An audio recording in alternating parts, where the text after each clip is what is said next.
एक भक्तमाल जी में कथा आती है, सावधानी से सुनो। महाराष्ट्र के पंढरपुर में एक वैष्णव भक्त थे, उनका नाम था त्रिलोचन दास।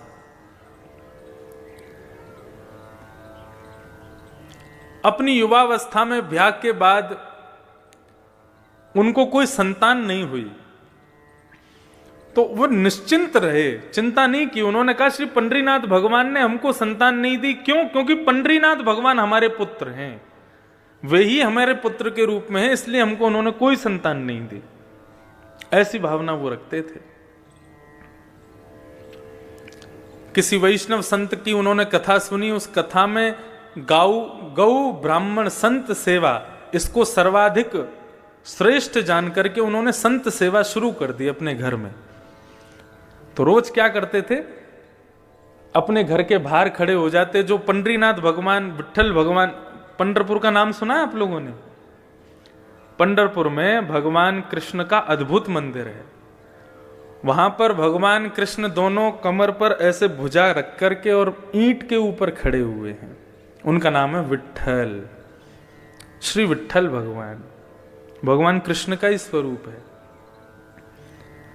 एक पुंडलीक नाम का उनका भक्त था।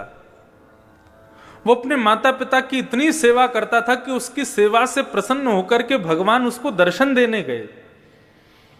जब द्वारिकाधीश उसको दर्शन देने गए तो भगवान के अंग से निकलने वाले प्रकाश, भगवान के इत्र की सुगंधी, भगवान के आभूषणों की खनक से वो बड़ा चिंतित हो गया और कहने लगा, कौन है भाई इतना प्रकाश कर रहा है, इतनी सुगंधी आ रही है, इतनी गहनों की आवाज आ रही है, कौन है?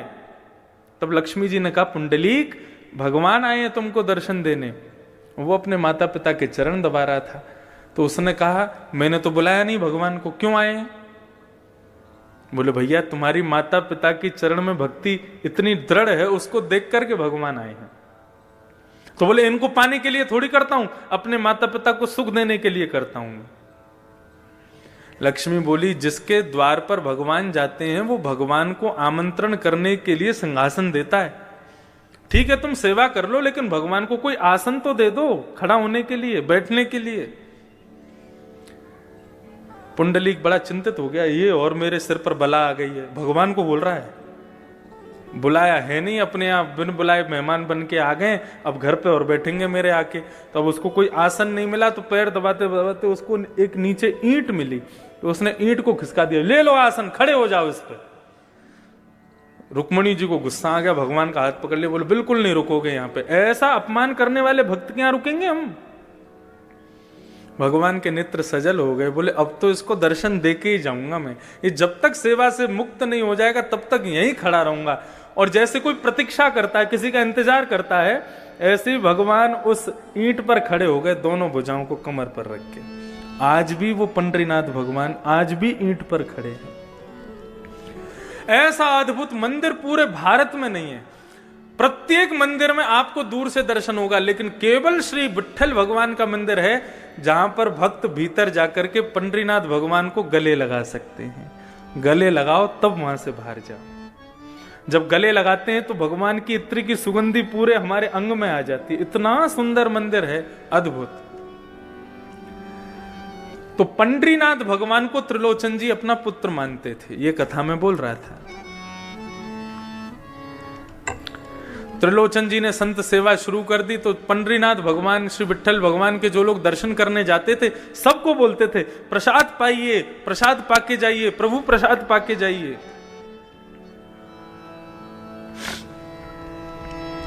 अच्छा, एक मैं नियम आपको बता के जाऊं। इस कथा के जो मुख्य आयोजक परिवार हैं,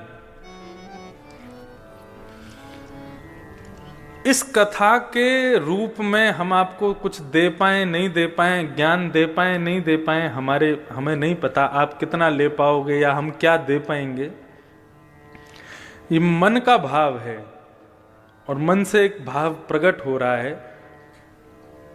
पूरी करने की जिम्मेदारी अपने ऊपर रखना भी नहीं। जो यजमान परिवार है उनसे कह रहे हैं हम भगवान पे ही छोड़ना, वही पूरा करवाएंगे, लेकिन हो सके तो इस नियम को आप शुरू करवा देना।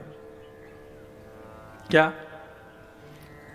इस कथा के बाद हर हफ्ते का एक कोई विशेष दिन, और उस विशेष दिन में भी यदि महीने की एकादशी का ही, एकादशी नहीं द्वादशी का ही दिन यदि आप लोग रखें तो गुना में एक दो घंटे का इसे प्रातःकाल ब्रह्म मुहूर्त में पूरा परिवार उठ करके एक छोटा सा अन्न क्षेत्र करे।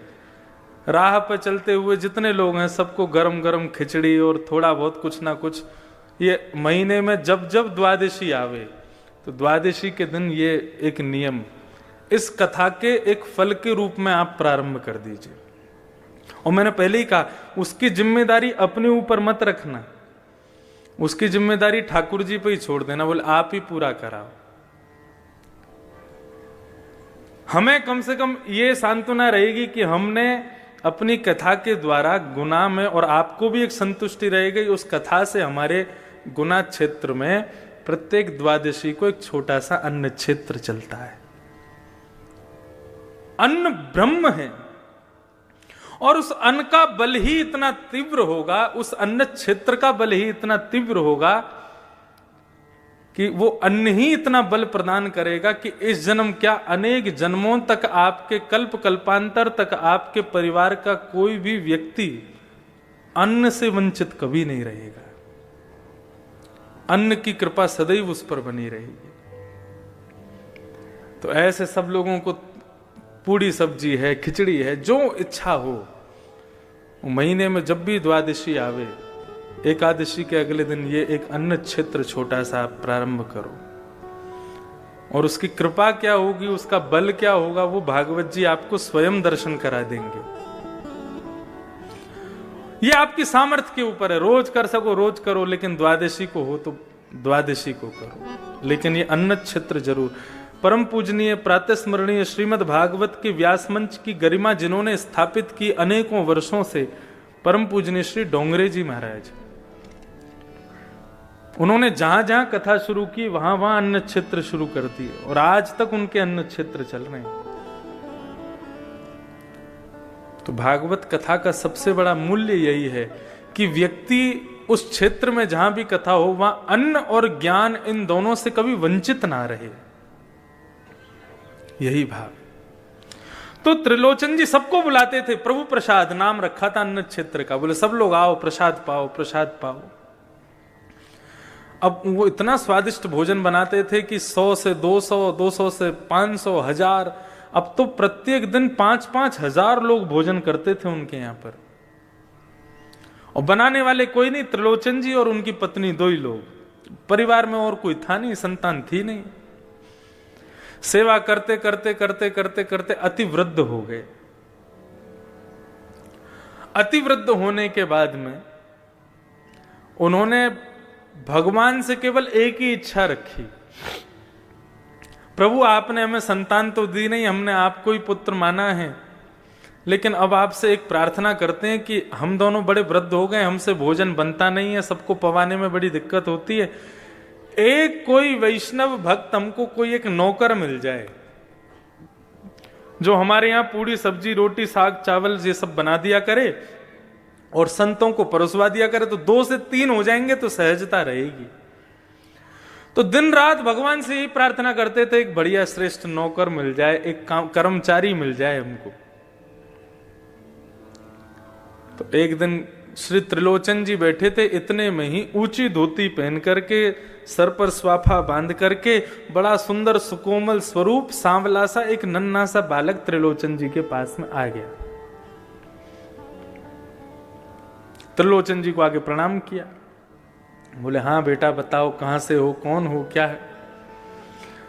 बोले हम काम ढूंढ रहे हैं, तो काम मिल जाएगा तुमको यहां पे, लेकिन कर पाओगे हमारे यहां काम? बोले क्या काम करना पड़ेगा? बोले कुछ नहीं, सवेरे शाम रोटी सब्जी बनानी है, संतों को पवाना है। तो नन्हा सा बालक कहता है, ये तो मेरा युग युगों का काम है, ना जाने कब से करता आ रहा हूं मैं। संत गौ ब्राह्मण की सेवा तो मैं जाने कब से करता आ रहा हूं। त्रिलोचन जी उसको देख के कहने लगे, अभी तुम 3-4-6-7 वर्ष के तो दिखते हो, और तुम कौन से जमाने से करते आ रहे हो? अब वो कैसे बता मैं, वो तो भगवान है, भगवान तो हमेशा से गौ ब्राह्मण संत सेवा करते आ रहे हैं।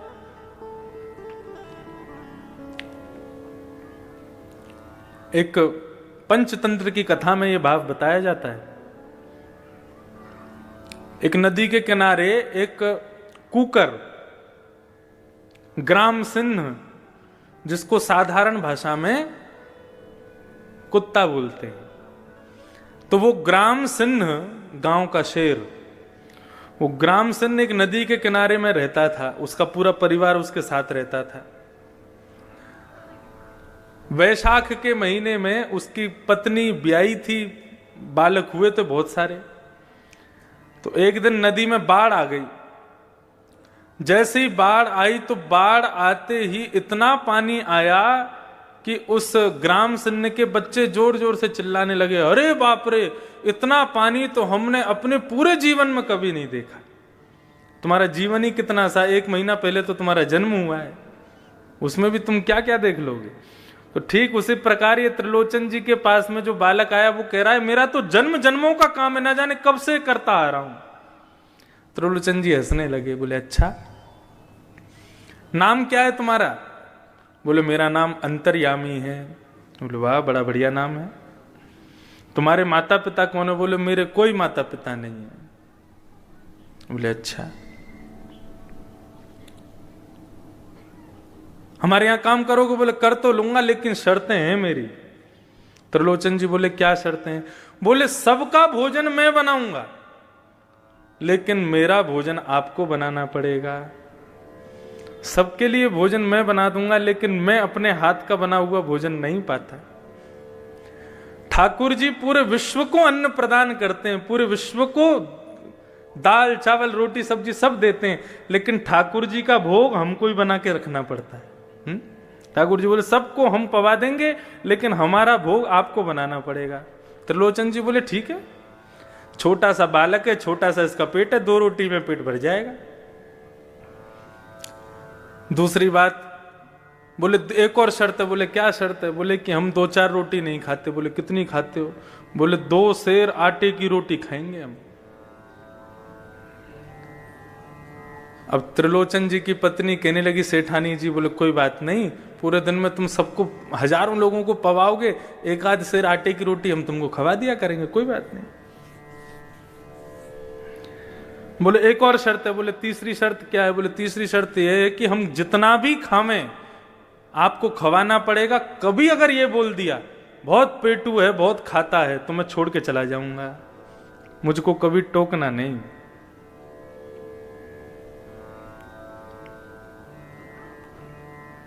बोले नहीं, हम क्यों टोकेंगे, हम कभी नहीं टोकेंगे। भगवान की लीलाएं बड़ी अपरंपार हैं। आप लोग कभी उदयपुर की तरफ जाएं, राजस्थान, तो वहां हमारे श्री गोवर्धन नाथ भगवान विराजते हैं, श्रीनाथ जी। उनका स्वरूप कैसा है? एक भुजा ऊपर, दूसरी भुजा कमर पे। सबने चित्र में तो दर्शन किए, लेकिन मध्य प्रदेश छत्तीसगढ़ के लोगों को बहुत कम पता है नाथ द्वार के बारे में। तो वहां श्रीनाथ जी का मंदिर है, और श्रीनाथ जी के मंदिर में ही श्रीमद जगत गुरु वल्लभाचार्य जी के सेव्य ठाकुर जी, हजारों वर्ष पुराने ठाकुर जी हैं। इतने से लड्डू गोपाल हैं, हमारे अंगुष्ठ के बराबर के लड्डू गोपाल। उनका नाम है नवनीत प्रिया। नवनीत कहते हैं मक्खन को, प्रिय कहते हैं उससे प्रेम करने वाले, नवनीत प्रिया।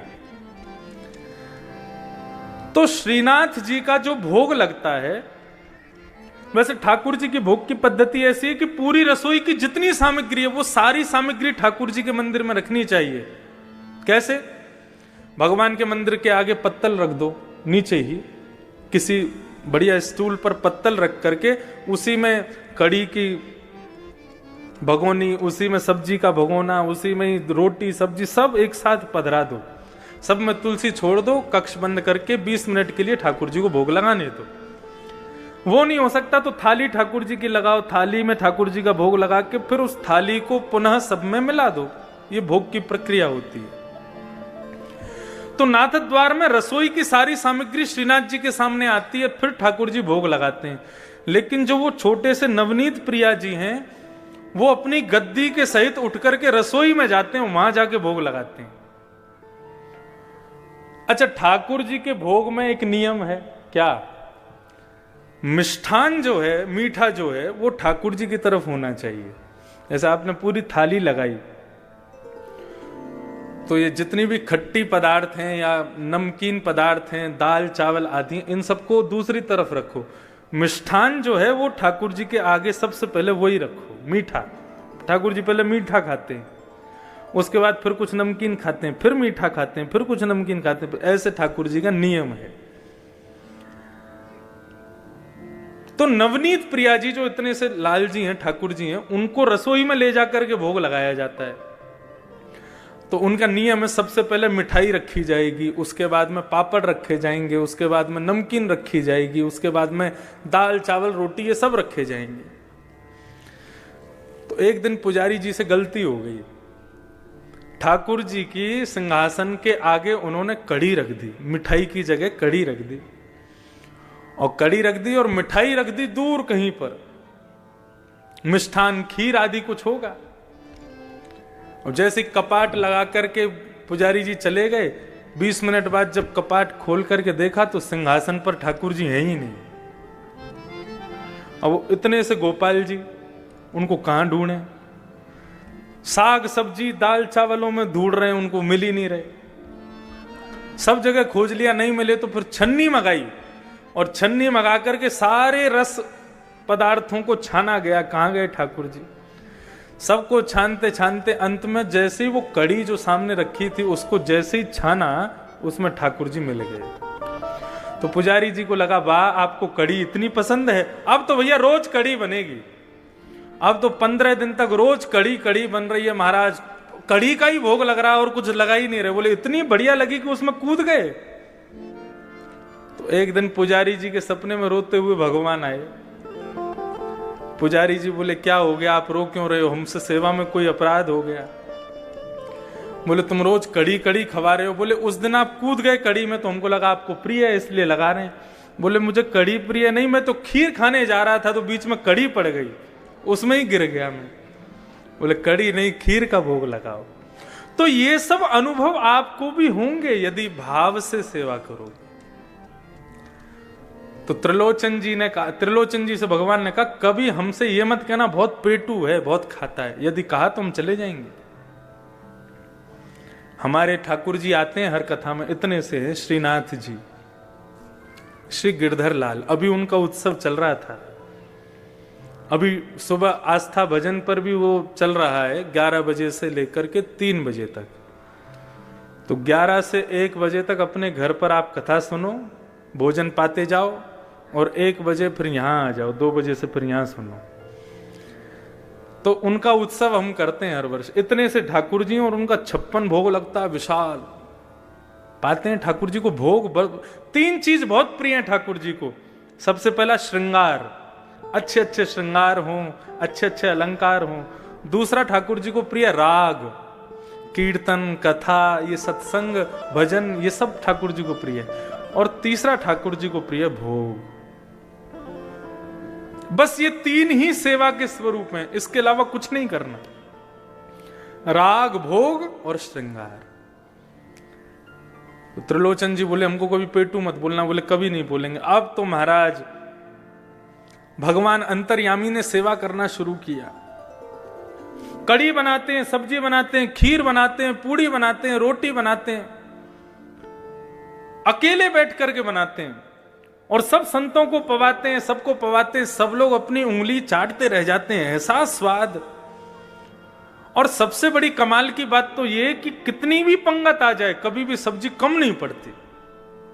और सबको पवाने के बाद फिर ठाकुर जी स्वयं बैठते हैं, सेठ सेठानी पूरे दिन बना बना के खिलाते हैं, पूरे दिन खाते ही रहते हैं। रात्रि में अपना भोग आदि से निवृत्त होकर फिर मालिश करते हैं, तेल लेकर के त्रिलोचन जी के पैर दबाते हैं, हाथ दबाते हैं, शरीर की पूरी मालिश करते हैं। वर्षों से सेवा कर रहे अंतर्यामी भगवान, उनकी सेवा से त्रिलोचन जी की वृद्धता चली गई, बिल्कुल युवा जैसे दिखने लगे। आस पड़ोस के सब लोग कहने लगे, बोले महाराज तुम्हारे यहाँ बढ़िया नौकर आया है, तुम्हारे दिन बदल दिए, देखना बुढ़ापे के बाद युवावस्था आ गई तुम्हारी तो। लेकिन सेठ जी की पत्नी को सब कहने लगे, सेठ जी पर बड़ी कृपा की है तुम्हारे सेवक ने, लेकिन तुम अब भी वृद्ध हो, तुम अब भी बुढ़ी हो, क्यों? बोले सेवा इनकी करता, हमसे तो करवाता है वो, पूरे दिन रोटी बना बना के खिलाना पड़ता है उसको, बहुत पेटू है, बहुत खाता है। जैसे ही ये बात कही है भगवान अंतर ध्यान हो गए। शाम का समय हुआ, त्रिलोचन जी और उनकी पत्नी ढूंढ रहे हैं, बेटा अंतर्यामी कहां हो? पूरा घर खोज लिया, कक्ष खोज लिए, गली खोज ली, मोहल्ले खोज लिए, लेकिन नहीं मिले। इतने व्याकुल हो गए, अपनी पत्नी से पूछने लगे, तुमने कुछ कहा था क्या उसको? बोले नहीं, मैंने तो कुछ नहीं कहा। तो फिर कहां गए? कहीं तुमने गलती से पेटू है, बहुत खाता है, ऐसा तो नहीं कहा? बोले कि मुझसे अपराध हो गया, मैंने अपनी सहेलियों से कह दिया था। ओहो। बस उसी बात को ध्यान करते हुए भगवान के मंदिर में गए।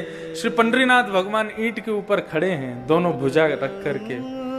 त्रिलोचन जी रोने लगे, भगवान के चरणों में प्रार्थना करके बोले, आपने संतान नहीं दी, हमने स्वीकार किया, आपने परिवार नहीं दिया, हमने स्वीकार किया, लेकिन आपकी कृपा से एक वैष्णव भक्त नौकर मिला था हमको, अंतर्यामी, हमसे अपराध हो गया, वो हमें छोड़ के चला गया। प्रभु हमें कुछ नहीं चाहिए, हम जीवन पर्यंत उसको देख देख करके जी लेंगे, लेकिन कृपा करके उसको वापस बुला दो। ऐसा कहकर के त्रिलोचन जी जैसे ही रोने लगे, भगवान से देखा नहीं गया और सामने खड़े हुए पंडरीनाथ भगवान ही अंतर्यामी के रूप में प्रकट हो गए और सेठ जी को अपने हृदय से लगा दिया। बोले गौ ब्राह्मण संत सेवा के लिए कोई सेवक आपके घर नहीं आता है। यदि संत सेवा में किसी की अति निष्ठा है तो उसको मेरा ही स्वरूप मानिएगा, वो मैं ही आया हूं।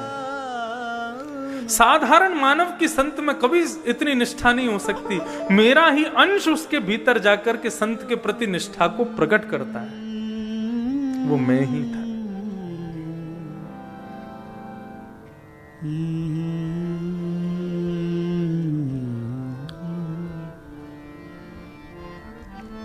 तो ठाकुर जी के प्रति ये प्रेम भाव, ये श्रेष्ठ भाव विश्वास के साथ प्रकट होगा। तो भक्ति के 3 सूत्र में बता रहा था, विश्वास, दूसरा संबंध और तीसरा समर्पण। ये 3 चीज कर लो बस।